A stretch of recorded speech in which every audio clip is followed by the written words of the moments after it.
Bueno, entonces tenemos la regla óptima y en este caso vamos a suponer que no conocemos P1, P2, F1 y F2 y lo que queremos hacer es estimarlas, ¿sí?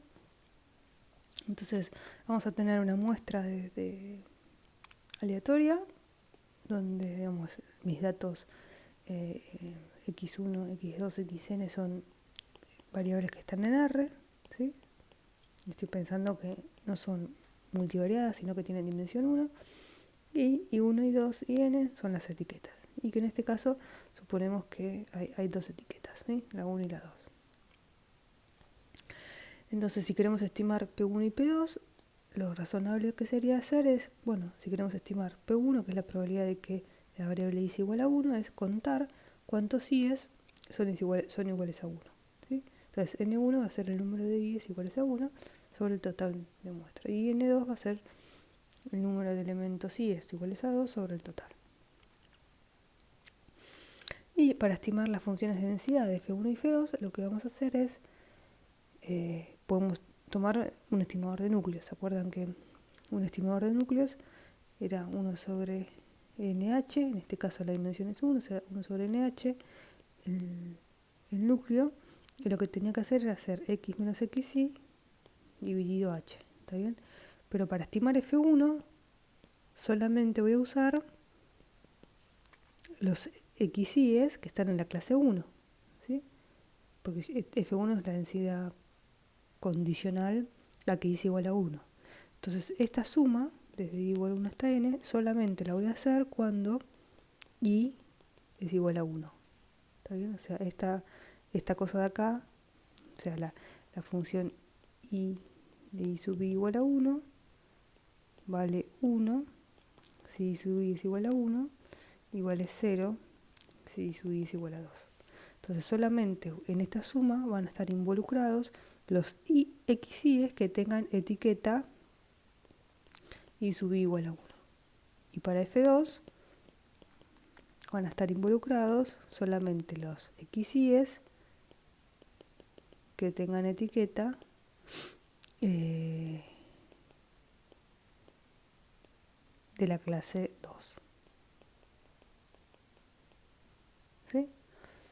Si quieren pensarlo, pueden pensarlo así. Imagínense que yo puse primero todos los elementos, acá los tengo ordenados. Primero están todos los elementos de la clase 1 y después a continuación todos los que están en la clase 2. Entonces, para calcular el estimador de densidad de F1, lo que voy a hacer es sumar solamente hasta N1. Y para calcular el estimador de F2, lo que voy a hacer es sumar desde N1 más 1 hasta N. ¿Sí? Bueno, entonces lo que hacemos después, bueno, la ventana, digamos, la ventana H uno la puede calcular automáticamente. Eso lo hace solo R o liaison cruzada o un método plugin, no importa. O sea, este H es algo que voy a tener que elegir de antemano. Y después lo que se hace es la regla de clasificación, es lo que se conoce como el método plugin. O sea, si mi regla de clasificación era la regla óptima, clasificaba como 1 cuando F1 por P1 era mayor o igual que F2 por P2, entonces lo que voy a hacer ahora es en esta regla enchufar estimaciones. ¿Está bien? Pongo ahí sombreritos. Estimo, digamos, ¿cómo estimo mi regla de clasificación? Estimando cada una de las componentes que no conozco. Eso es lo que se conoce como una estimación plugin. ¿Sí? Enchufo con estimaciones lo que no conozco. Y así tengo una regla de clasificación. Bueno, entonces ahora vamos a pasar al caso donde X eventualmente podría estar en RP, ¿sí? Que es el caso como más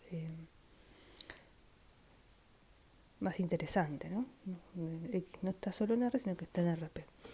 Entonces vamos a pararnos primero en un caso particular y después lo vamos a ir complejizando.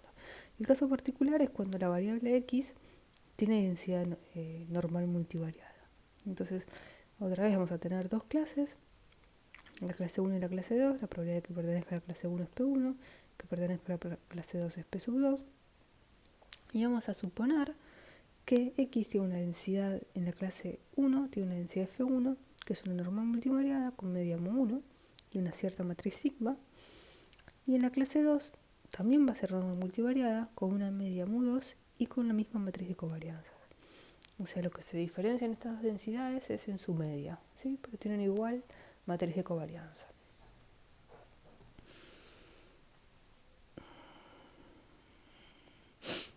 Entonces recordemos que una variable X era normal multivariada en RP, si su función de densidad venía dada por la siguiente formulita. Y entonces,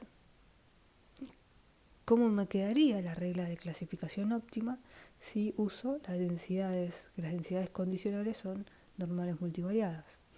Entonces esta desigualdad de acá, o sea, el clasificador va a clasificar en la clase 1 si sucede que esto es mayor o igual que esto. ¿Está bien? Reemplazo simplemente la densidad de la normal multivariada con media mu1 y matriz de covarianza sigma, y acá la densidad normal multivariada con media mu2 y matriz de covarianza sigma. Y entonces ahora uno va a empezar a operar acá. Por ejemplo, ya a simple vista se ve que esto se puede cancelar, ¿sí? Y entonces si uno empieza a operar, va a llegar a lo siguiente. Antes déjeme decir que uno podría llamar acá esto de acá y esto de acá es lo que yo llamo de 1 y de 2. De 1 y de 2 es una cantidad conocida que hasta ahora no ha aparecido en lo que estuvimos charlando, pero que es lo que se llama la distancia de Mahalanobich. En realidad es la distancia de Mahalanobich sería la raíz, ¿no? La raíz de esta cantidad. ¿Sí? Eso sería la distancia al cuadrado de Mahalanobich. ¿Y qué es la distancia de Mahalanobich? Una forma de pensarlo es la siguiente. O sea, imagínense que uno tiene una variable que está en R. Tengo una variable y que está en R, ¿no? Y tiene una cierta media y tiene una cierta varianza. Entonces, yo como mido cuán lejos está la variable y de su media. Y bueno, lo que puedo hacer es mirar i menos mu, ¿no? Puedo mirar el módulo de i menos mu. O el módulo de i menos mu o i menos mu al cuadrado. Ahora, ¿cuán lejos está i de su media? En realidad depende de la variabilidad que tenga i. Entonces, por eso es que uno en general, cuando compara la variable y con su media, lo que hace es dividirla por su desvío estándar. Por su desvío estándar, no el cuadrado. ¿Está bien? O sea, en el fondo lo que hace es medir cuánto varía i respecto varía i de su media, pero respecto a su desvío estándar. O lo que es lo mismo, podría pensar esto al cuadrado. ¿Sí? Bueno, pero ¿cómo hago esto cuando i es algo multivariado, ¿no? Porque sí, ya no tengo sigma, sino que tengo una matriz de covarianzas. Y bueno, justamente eso es lo que mide la distancia de Mahalanobich, ¿no? Sería hacer la x menos su media, ¿sí? Y lo que tengo que hacer es dividirlo por la matriz de covarianza. ¿Sí? Por eso aparece sigma a la menos 1 por x menos 1. Entonces, esta distancia sería lo equivalente a esto, mirar el cuadrado de la estandarización. Y es una forma de medir más razonable que considerar simplemente x menos mu al cuadrado, la norma euclidia, ¿sí? Está como ponderada por el peso de su varianza. Entonces, en este caso, aparecen naturalmente, digamos, las distancias de Mahalanobich en cada clase. ¿Sí? Entonces, operando acá, digamos, si uno cancela, como decía antes, cancela esto de acá a acá y toma logaritmo, de cada lado. Entonces es que llega a esto de acá, ¿no? Llega la distancia de Mahalanobis al cuadrado menos el logaritmo de P1 menor o igual que la distancia menos el logaritmo de P2, y si pasa sumando esto de acá, nos queda, por propiedad de los logaritmos, nos queda de 1 menor o igual que esto. Ahora, si uno mira, lo que ve es que si uno acá abre esta multiplicación, o sea, acá tenemos x traspuesta por sigma a la menos 1 por x, y acá también tenemos x traspuesta por sigma a la menos 1 por x, ¿no? O sea, este término es común de 1 y de 2. Entonces uno podría abrir esto, ¿sí? Y cancelar esos términos. Y si uno hace eso, queda esto que está acá. O sea, si abre todos los productos, queda esto que está acá. Y que lo pueda reacomodar de esta manera, ¿sí? No importa, las cuentas son cuentas, no tiene mayor importancia. Y entonces ahora, si uno llama a W a esto, a este objeto, ¿sí? Ve que aparece W acá y aparece acá también. ¿Sí? Y entonces lo que termina quedando es que si W es esto, AX se lo clasifica en la clase 1, si W traspuesto por X es menor o igual que W traspuesto por el promedio de las medias menos el logaritmo de P2 sobre P1. O sea, si cada clase es una variable con distribución en la clase 1 normal con media mu 1 y matriz sigma, y en la clase 2 con media mu 2 y matriz sigma, entonces se clasifica en la clase 1 si se cumple esto. Y justamente esto es lo que se da origen al nombre LDA, Linear Discrimination Analysis, discriminación lineal. ¿Por qué? Porque si uno mira qué región satisface esto, lo que ve es que lo que termina dividiendo las clases es un plano, ¿sí? O sea, el clasificador corresponde a la ecuación de un hiperplano, es decir, hay un hiperplano que separa la clase 1 de la clase 2. Todo esto lo hicimos pensando que uno conoce mu 1 y sigma, o sea, pensando que uno conoce la densidad de F1 y conoce la densidad de F2. En este caso no la conoce, ¿está bien? En el caso usual donde uno va a aplicar el método, no va a conocer la densidad, solamente conoce la familia a la que pertenece. Si vamos a saber que son normales, entonces lo que deberíamos hacer es estimar sus medias, mu 1 y mu 2, y estimar su matriz de covarianza sigma. Y lo estimo como usualmente lo haríamos, ¿no? O sea, mu 1 sería el promedio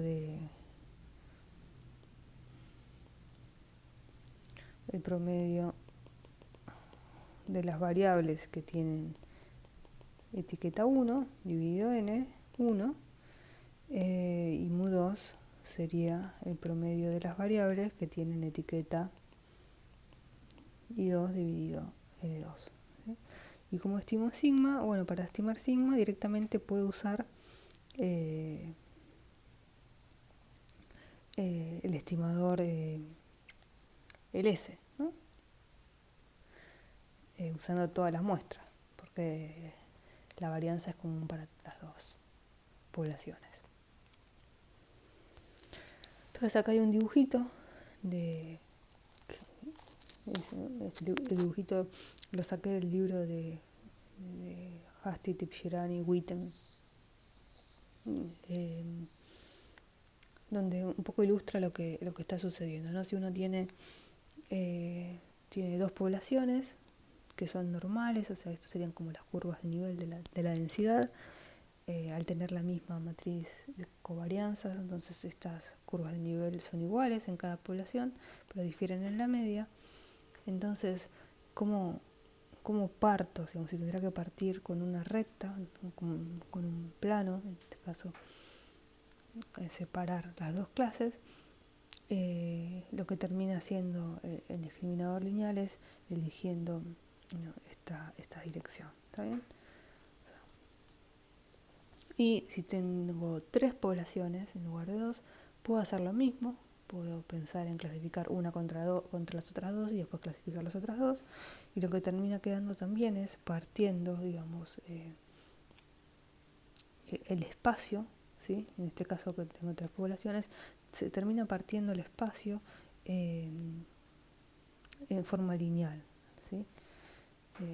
O sea, las fronteras de las regiones de clasificación son rectas.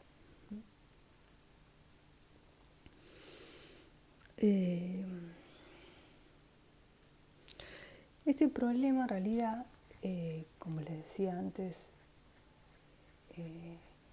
fue una de las primeras cosas que atacó Fisher, pero no, digamos, si bien la solución es la que les acabo de contar, él lo presentó de otra manera el problema. O sea, si uno piensa en que las 2 poblaciones tienen igual de probabilidad de ocurrir, o sea, la probabilidad de pertenecer a clase 1 es igual a la probabilidad de pertenecer a la clase 2, entonces, bueno, este es el clasificador que obtuvimos.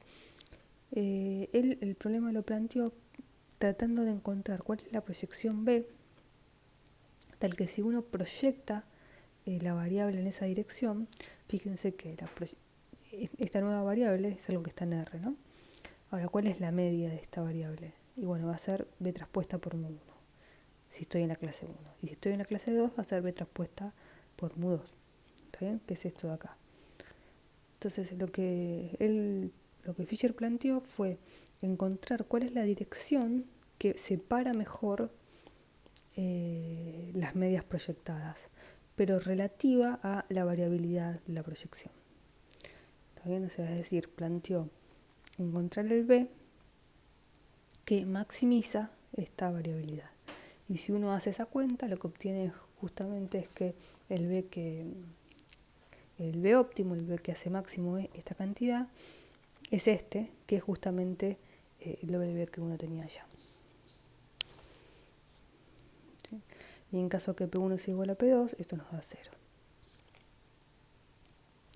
El planteo que hizo Fisher, digamos de esta forma, pensarlo así, como un problema de encontrar el B que más separe las medias proyectadas, no requiere de la hipótesis de normalidad. ¿Sí? Que eso es importante también, porque uno a veces utiliza el análisis de discriminación lineal y capaz que no puede comprobar el supuesto de normalidad. Y eso no quiere decir que no lo pueda usar, lo puede usar, ¿está bien? Y un poco la justificación es la que da Fisher. Lo que sí es cierto es que si tengo normalidad,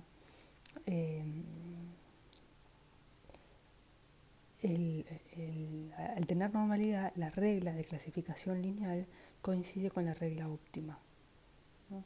Con el clasificador óptimo, que es el que obtuvimos antes con el teorema. Bueno, entonces, las condiciones que se deben cumplir, repasamos, son normalidad en ambas poblaciones e igualdad de matriz de covarianzas. ¿Qué pasa si tengo normalidad en ambas poblaciones, pero las matrices de covarianzas no son iguales? Entonces ahí es donde caemos en lo que se llama el análisis discriminante cuadrático o QDA. ¿Sí?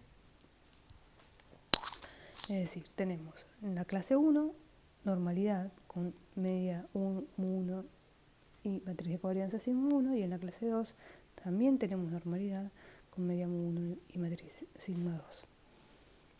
O sea, no asumimos que las varianzas son iguales.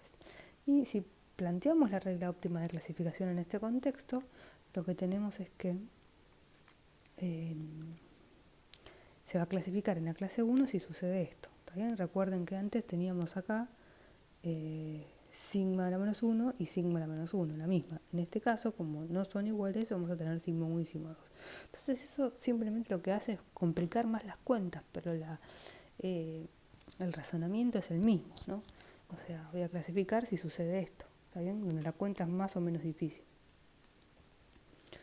Entonces, uno podría graficar cuál es la región que queda acá, también podría operar un poco más y llegar a una formulita más cerrada, no lo voy a hacer porque no importa realmente, pero sí, eh, pero sí lo que quiero contar es que si uno acá grafica cuál es la región que le queda, ya no es una recta como antes, sino que es una región cuadrática. ¿Está bien? Por eso es que se llama discriminación cuadrática. ¿Sí? O sea, esos dibujitos que veíamos antes, donde teníamos una clase y la otra clase, y se separaba con un plano, ¿está bien? Bueno, ¿qué es lo que pasa ahora? Vamos a tener una clase que tiene una matriz y la otra clase que va a estar acá en la media, pero capaz que eh, la, la matriz de covarianza es más chiquita, no tienen por qué ser iguales. ¿Está bien? Y entonces, eh, lo que produce eso es que el clasificador ya no sea más una recta, y sino que es algo más, yo lo haría al revés, es algo más así, ¿está bien? Es algo más curvo. ¿Sí?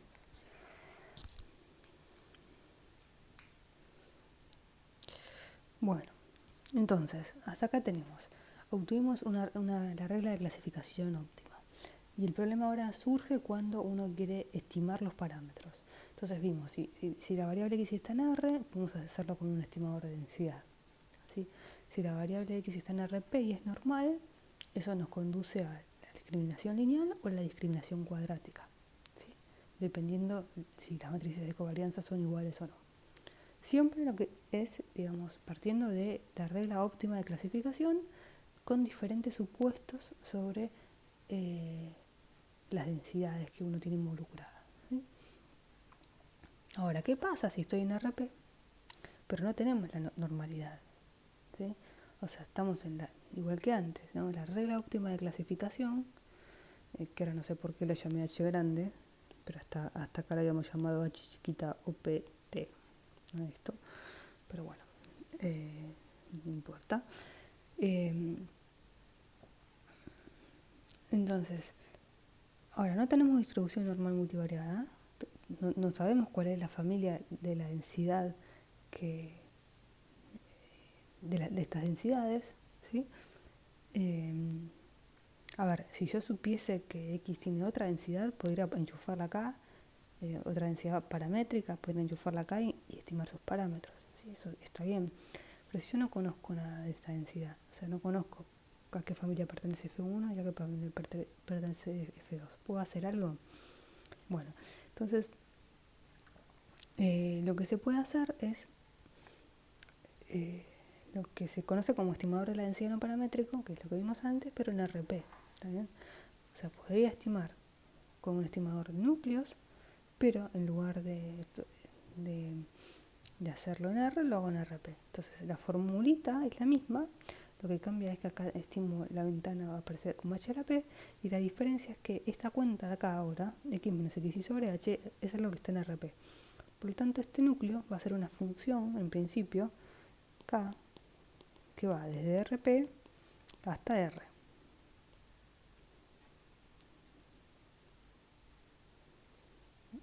Me salió horrible, de RP a R.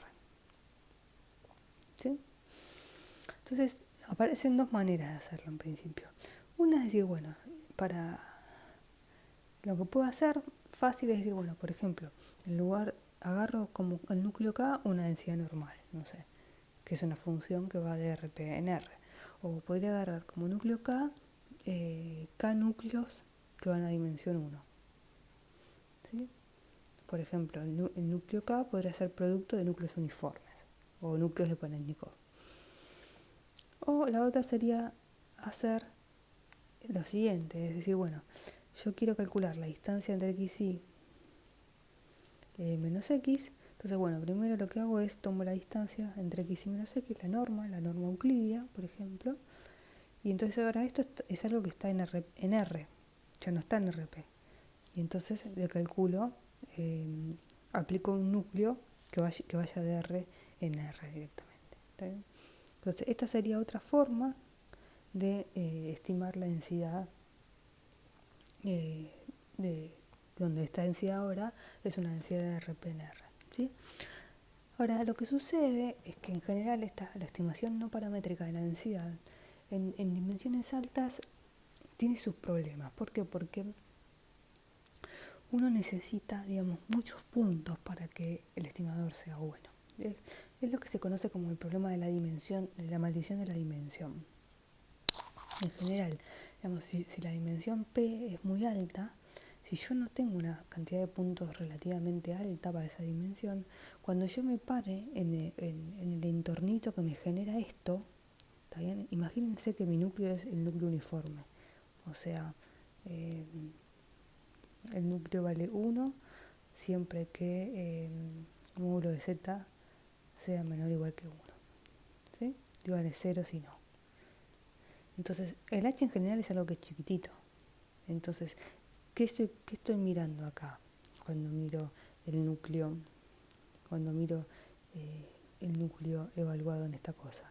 Y estoy mirando, digamos, cuando k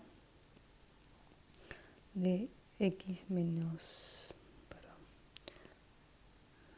k de x menos xy sobre h va a ser distinto de 0. Cuando esto es distinto de 0. Y bueno, cuando x menos xy sobre h sea menor que 1, menor o igual que 1. O sea, cuando x menos xy sea menor o igual que h. ¿Está bien? Ahora, si el h es muy chiquito, yo necesito tener muchos puntos cerquita de x. O sea, yo estoy en una dimensión muy alta, tengo el punto x, está bien, en esa dimensión, y lo que necesito para que acá, digamos, tenga puntos en la muestra que me aporten esto diferente de 0, necesito tener varios puntos xy cerquita de x, a distancia menos que h de x. ¿Está bien? Y eso es muy difícil cuando la dimensión es alta. ¿Está bien? ¿Por qué? Porque los entornos son más raros, tienen menos puntos. Entonces, ese problema, que es un problema de verdad y de hecho tiene nombre, la maldición de la dimensión, hace que estimar la densidad por núcleos en dimensiones altas no sea una buena idea. Entonces, una forma de eludir el problema de la maldición de la dimensión es algo que lo digo, pero que en general es muy difícil de que se cumpla, pero que se hace, es suponer que las p variables son independientes. ¿Sí? Entonces, ¿qué es lo que pasa si las p variables son independientes? O sea, si yo tengo x, que es x1 hasta xp, tengo p variables, yo quiero calcular la densidad del punto x.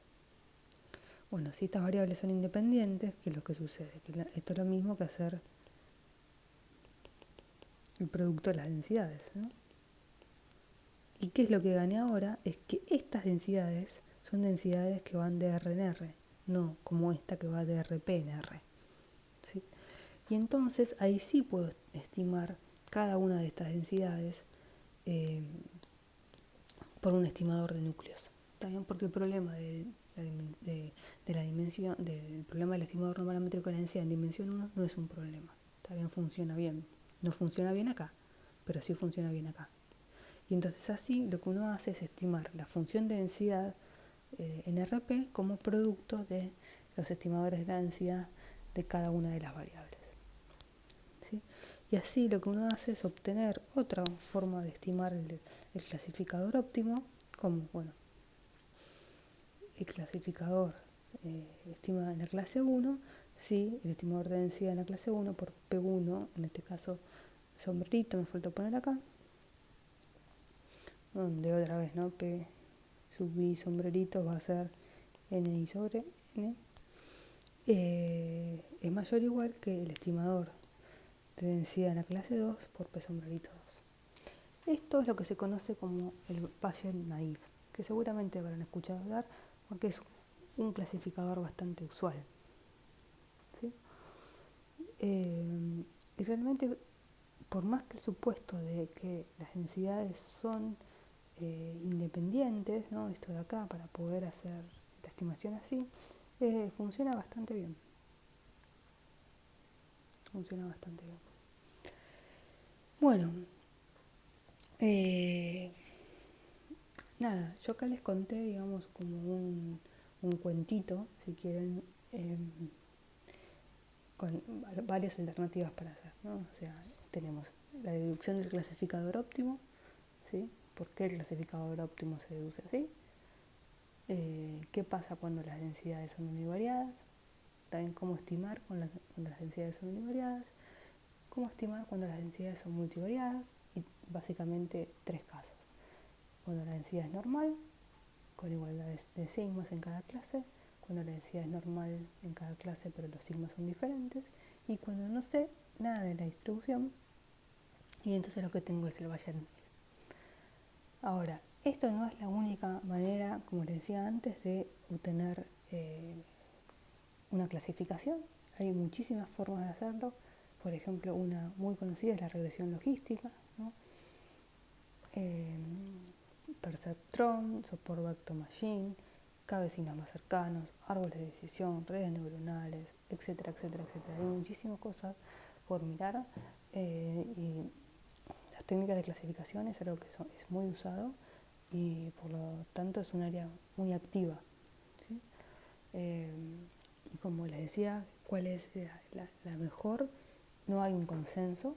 De hecho, es muy usual que cuando la gente presenta nuevos métodos de clasificación, existen varios conjuntos de datos donde uno debería poner a prueba su método de clasificación, y uno esperaría que en esos conjuntos de datos el clasificador, que en alguno de esos conjuntos de datos el clasificador que uno propone funcione bien.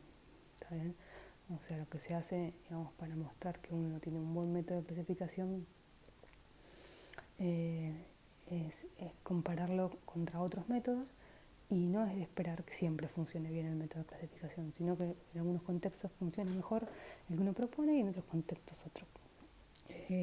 No hay un clasificador eh, que sea universalmente mejor que el resto. Espero que capaz que al contar alguno más de estos merece el tiempo, pero bueno, eso es más o menos un pantallazo de los métodos de clasificación. Les voy a contar algo en otro video, algo de cómo hacerlo en R, y también algo de métricas, digamos, cómo medir si un clasificador es bueno o no, o sea, qué medidas podría calcular sobre mi salida para decidir si estoy clasificando razonablemente bien o no.